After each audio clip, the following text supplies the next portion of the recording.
Well, we're at week 3 of high school football in the St. Louis metropolitan area, and we have some very intriguing matchups on the docket. One I have a lot of interest in, and I'll be checking out, will be at Gateway STEM on Saturday afternoon. It'll be Vashon taking on Soldan in a public high league showdown. Both teams are 2-0 and looking very good so far.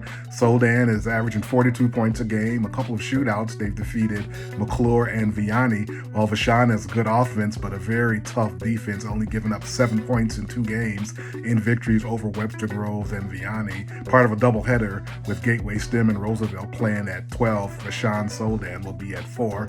East St. Louis 2-0 with victories over CBC and DeSmet. They'll be headed to California to take on one of the top programs in the country Friday at 9 o'clock against St. John Bosco. That should be a major test for Darren Sunkett's Flyers, a very talented young team, but playing one of the top 5 programs nationally ranked in USA Today. Should be a very interesting contest.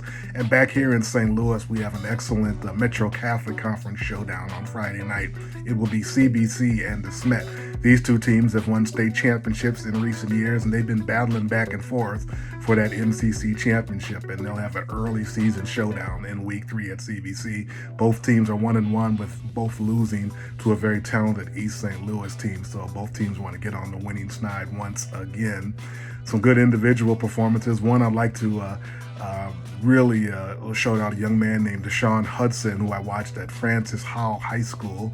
He had 2 interceptions, including a pick 6 from about 52 yards out in a victory over Fort Zumwalt North. This young man is just a junior, but he's already had 4 interceptions and 2 return for touchdowns in first 2 weeks of play. Excellent player. His name is Deshaun Hudson from Francis Howell North.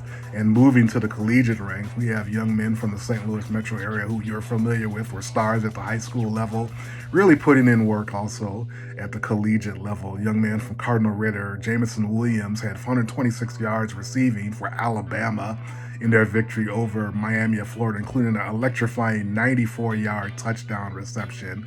The Juice Man always had great speed, and he showed it on the national stage once again for top-ranked Alabama. He's a great one. Staying in the state of Alabama, you got a young man from Lutheran North named Akil Glass, an accomplished quarterback for Alabama A&M.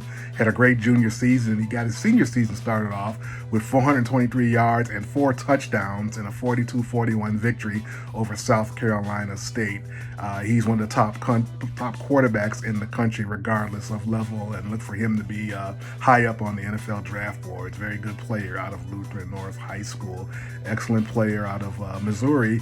Mekhi Wingo got the first of, I think, will be many quarterback sacks in Mizzou's victory over Central Michigan. Of course, Mekhi Wingo was the St. Louis American Player of the Year defensively at the Smet, 2 years running at 15 sacks as a senior. He's going to be a great one for the Missouri Tigers during his career. So some great high school football players going to high school and doing it at the collegiate level as well.